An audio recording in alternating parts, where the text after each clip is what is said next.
दोस्तों, RD coaching classes में आपका स्वागत है। आज हम बात करेंगे मध्य प्रदेश कर्मचारी चयन मंडल भोपाल द्वारा जो समूह 2, समूह उप समूह 4 संयुक्त भर्ती परीक्षा के लिए जो कैलेंडर जारी हुआ है, तो उसकी जो नियम पुस्तिका है हम उसको देखेंगे। तो सबसे पहले आवेदन पत्र भरने की प्रारंभ तिथि 4/8/2026 यानी कि आज से स्टार्ट हो चुकी है और इसकी अंतिम तिथि की बात करें तो 18/8/2026 तक है।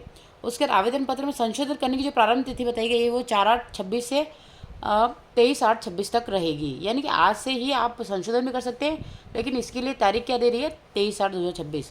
फिर परीक्षा दिनांक है आपकी 22/9/2026 यानी कि 22 सितंबर 2026 मंगलवार से आपके एग्ज़ाम स्टार्ट हो जाएगी।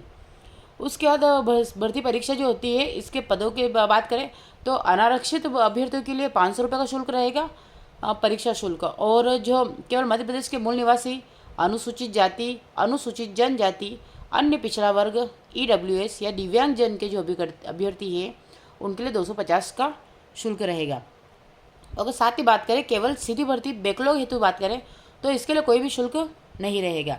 फिर आता है ऑनलाइन आवेदन, यानी कि कियोस्क के माध्यम से ऑनलाइन आवेदन करने वाले भरने वाले अभ्यर्थी हेतु एमपी ऑनलाइन का पोर्टल शुल्क जो वो 60 रुपये देय होगा, और इसके अतिरिक्त जो रजिस्टर्ड सिटीजन यूज़र के माध्यम से लॉगिन कर फॉर्म भरने पर पोर्टल शुल्क 20 रुपये देय होगा। फिर बात करते हैं परीक्षा दिनांक की, तो 22, ये तो पता है कि आपको 22 तारीख से एग्ज़ाम स्टार्ट हो रही है। अब परीक्षा की पाली बात करें तो प्रथम और द्वितीय 2 पालियों में एग्ज़ाम होगी।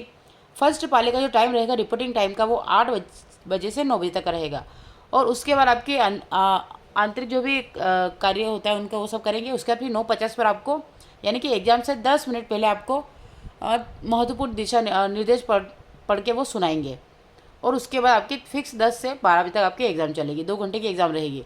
उसके द्वितीय पाली का जो समय रहेगा रिपोर्टिंग टाइम का वो 1 बजे से 2 बजे तक रहेगा, और महत्वपूर्ण दिशा निर्देश पढ़ने का समय जो रहेगा वो 2:50 से 3 मतलब 10 मिनट का रहेगा, और इसमें जो एग्ज़ाम टाइम आपका 3 से लेकर 5 बजे तक का रहेगा।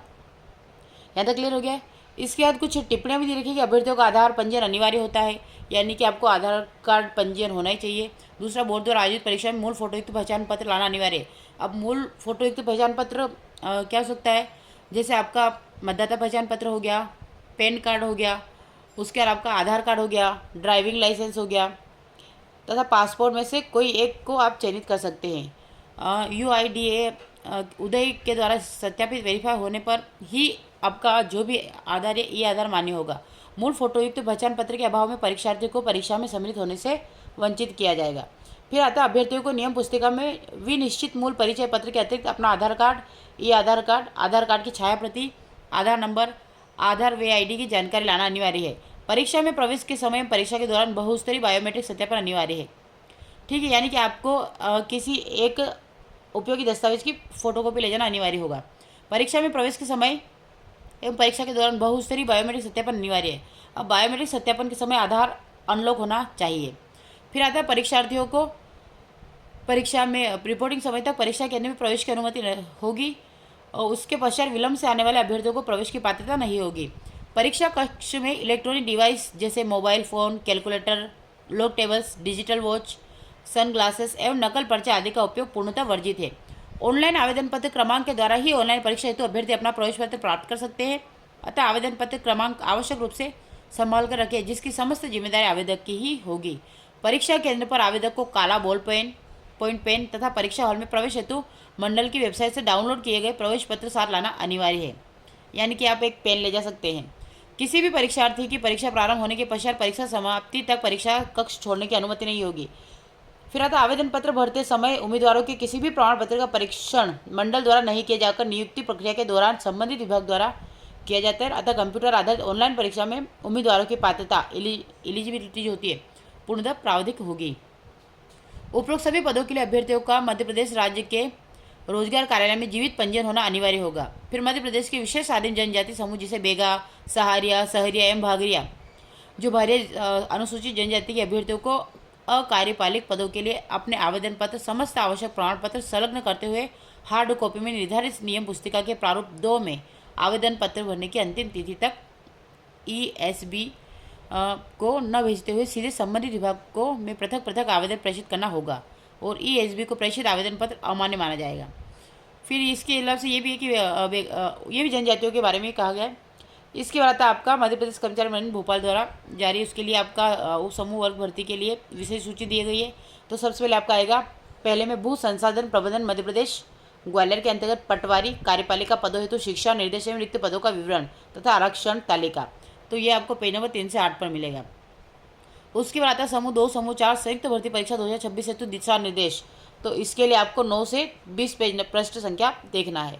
उसके बाद खंड 2 के ब में देखते हैं तो विभागवार रिक्त पदों का विवरण तथा आरक्षण तालिका 21 से लेकर 126 तक दिखेगी। और मध्य प्रदेश कर्मचारी चयन मंडल की परीक्षा संचालन संबंधी नियमावली जो होगी वो 127 से 142 तक होगी। परीक्षा का पाठ्यक्रम आपको सिलेबस 142 पर मिल जाएगा। फिर यात्रा देयक प्राप्ति के लिए स्वयं के बैंक खाता विवरण पत्रक 143 और मध्य प्रदेश के आदिम जनजाति समुदाय जैसे बेगा, सहरिया एवं भारिया जनजाति के अभ्यर्थियों हेतु आवेदन पत्र 144 पर मिल जाएगा। अब हम बात करते हैं दिव्यांग कैटेगरी के लिए। हम सबसे पहले हम हमारे जाते हैं कितने वैकेंसी कितनी दी गई इसके लिए। तो हम डायरेक्टली इसी पे चले जाते हैं।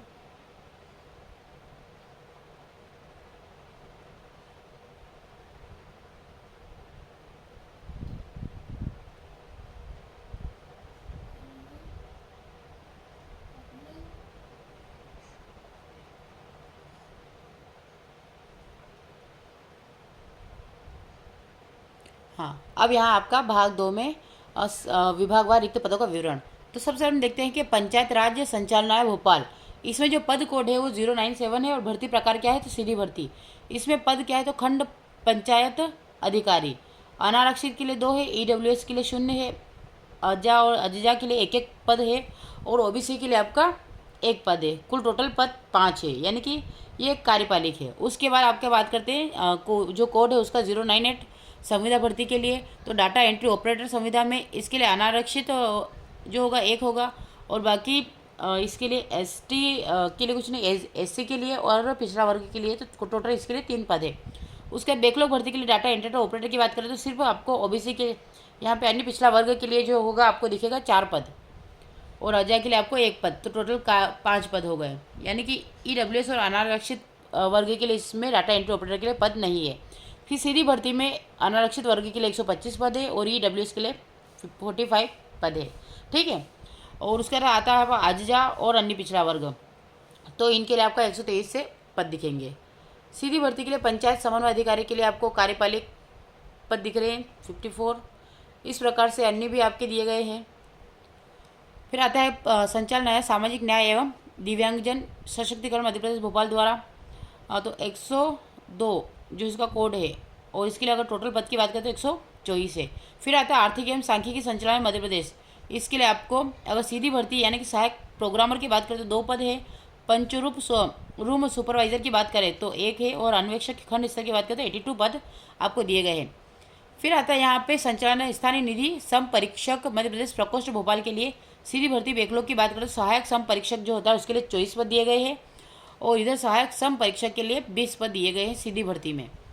फिर मध्य प्रदेश राज्य सरकार सहकारी संघ मर्यादित भोपाल के लिए सीधी भर्ती जिला सहकारी शिक्षा प्रशिक्षक के लिए 20 पद है और आपका मध्य प्रदेश शासन जल संसाधन विभाग इसके लिए सीधी भर्ती के लिए आपके 34 पद है। फिर आता है मध्य प्रदेश जनजाति कार्य विभाग, इसके लिए आपके सीधी भर्ती में डाटा एंट्री ऑपरेटर के लिए 17 पद दिए गए हैं और सीधी भर्ती मंडल संयोजक के लिए 72 पद दिए गए हैं।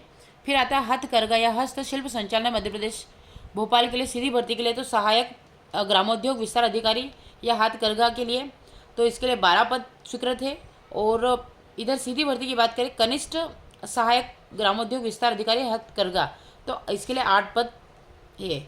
उसके बाद बात करते हैं तो सीधी भर्ती बैकलॉग यानी कनिष्ठ सहायक ग्रामोद्योग विस्तार अधिकारी हथकरघा के लिए तो 3 पद इसमें स्वीकृत है, यानी कि 3 पद आपको किसमें देंगे अजा के लिए। फिर नेक्स्ट बात करते हैं मध्य प्रदेश लघु उद्योग निगम मर्यादित भोपाल के लिए, तो आपको दिया सीधी भर्ती में प्रबंधक सामान्य के लिए टोटल आपको 12 पद दिखेंगे और सीधी भर्ती आपको सेल्स गर्ल्स की बात करें तो 4 पद इसमें दिए गए हैं। फिर आता है आपको तो इस प्रकार से आप पूरा का देख लीजिएगा किस प्रकार से ये पद दिए गए हैं और आप अपनी कैटेगरी को देखकर ही पद सिलेक्ट करें ताकि आपको आगे जाकर किसी प्रकार की कोई प्रॉब्लम ना हो। और इसके लिए अगर आप MPBA की साइट पर जाकर इसका पूरा विवरण देख सकते हैं, नियम पुस्तिका पूरा पढ़कर सिलेबस वगैरह ये देख सकते हैं। तो ये इस प्रकार से आपका पूरा है। आप चाहे तो इसका स्क्रीनशॉट भी ले लें। तो ये आपका पूरा रहेगा। फिर एक आता है Madhya Pradesh state civil सप्लाइजर corporation Bhopal. इसके लिए आपको सीधी भर्ती के लिए आपको 26 पद दिए गए, बैकलॉग यानी कनिष्ठ सहायक के लिए 7 पद, और फिर सीधी भर्ती के लिए ही कनिष्ठ सहायक 67 पद है। और स्टेनो टाइपिस्ट की बात करें हिंदी के लिए तो आपको 4 पद, और टाइपिस्ट हिंदी जो नॉर्मल आएगा उसके लिए 1 पद दिया गया है। और स्टेनो टाइपिस्ट अंग्रेजी के लिए 2 पद है, और सीधी भर्ती लेखापाल जो लेखपाल जो उसके लिए 7 पद दिए गए हैं। ऐसे ही अन्य भी दे रखे हैं, जैसे आप ये वाला है पूरा, इसको एक बार देख लीजिएगा। तो कुल मिला के आपको टोटल पद कितने दिख रहे हैं? 2106 टोटल पद के लिए एएसबी ने ग्रुप 2 और ग्रुप 4 के लिए वैकेंसी निकाली है। तो आप इसको अच्छे से देखें, समझें और प्रयास करें कि जॉब मिल जाए। बाकी इसमें अलग जैसे पोस्ट को 100 पंचायत समन्वय अधिकारी के लिए आपको ये अलग से दिया गया है कि ईडब्ल्यूएस के लिए इतना होगा, महिलाओं के लिए, पुरुषों के लिए, तो आप ये देख लीजिएगा। फिर आएगा पंचायत समन्वय अधिकारी, कुल 252 पद कार्यपालिका के हैं, तो इसमें महिलाओं अनारक्षित पद यानी कि 40 है, और ओपन के 8, महिलाओं के लिए 4 ओपन पद है। ठीक है, तो इस प्रकार से आप कर सकते हैं।